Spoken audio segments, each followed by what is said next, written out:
એક વખતે માંગરોળમાં પરમ ભક્ત ગોવર્ધનભાઈની મેળીએ સભા ભરીને શ્રીજી મહારાજ બેઠા હતા. સભામાં આનંદજીભાઈ, રામચંદ્ર શાહ, મૂળચંદભાઈ વગેરે સભ્યો બેઠા હતા. ત્યાં એક ભક્તે પેંડાનો થાળ મહારાજ સમક્ષ મૂક્યો. શ્રીહરિએ ગોવર્ધનભાઈને કહ્યું કે પેંડા અમને જમાડો. ત્યાં તો ગોવર્ધનભાઈ પોતે મહારાજ સામું જોઈ પેંડાઓ જમવા લાગ્યા ને જોતજોતામાં થાળ આખો ખાલી કરી દીધો.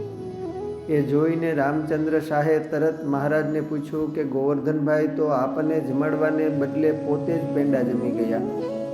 તે સાંભળીને મહારાજ કહે, નથી જીમા, એ તો અમને ધારીને અમને જમાડ્યા છે, નહીં તો આટલા બધા પેંડા કેમ જમાય? જેમ દુર્વાસા મુનિ ગોપીઓના થાળ જમી ગયા હતા, તે શું એટલું બધું કંઈ પોતે જમી શકે? ને છતાં પોતે ઉપવાસી. એમણે ભગવાનને જમાડ્યા હતા અને વળી ગોપીઓએ દુર્વાસાજી અખંડ ઉપવાસી હોય તો યમુનાજીને માર્ગ આપવાનું કહ્યું તો યમુનાજીએ માર્ગ દીધો. એવી આ વાત છે. તોય રામચંદ્ર શાહને આ વાત ગળે ન ઉતરી ને મનમાં સંશય રહ્યો.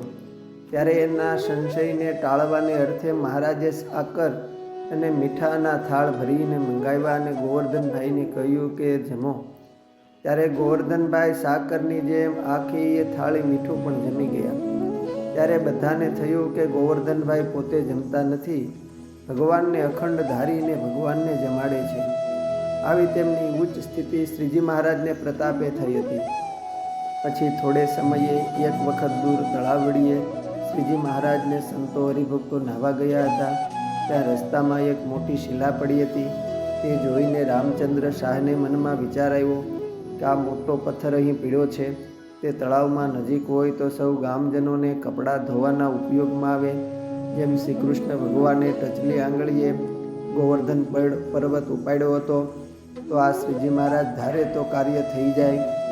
અંતર્યામી મહારાજ તેમના મનનો સંકલ્પ જાણી ગયા ને કહ્યું કે રામચંદ્ર શેઠ, જો અમે ધારીએ તો આ પથ્થર ઉપાડીને તળાવમાં પડે, પણ તમને રામચંદ્ર શેઠ, જો અમે ધારીએ તો આ પથ્થર ઉપાડીને તળાવમાં પડે જ, પણ તમે તેને ટચલી આંગળી અડાડો તો પણ તે ઉડીને તળાવમાં જઈ પડે.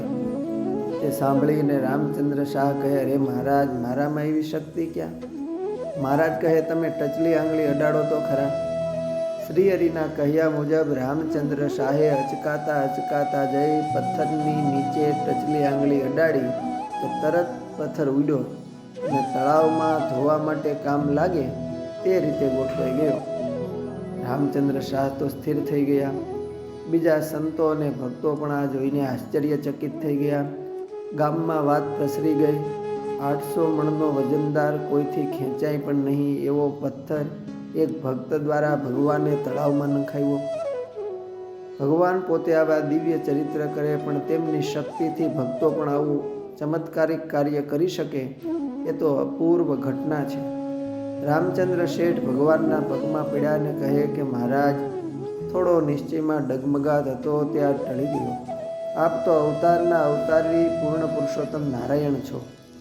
શ્રીજી મહારાજ આ રીતે માંગરોળમાં આવા અનેક પરચા પૂરીને ભક્તોને પોતાના અવતારીપણાનો નિશ્ચય કરાવતા હતા. અસ્તુ. જય સ્વામિનારાયણ. પળે પળે પરચામાંથી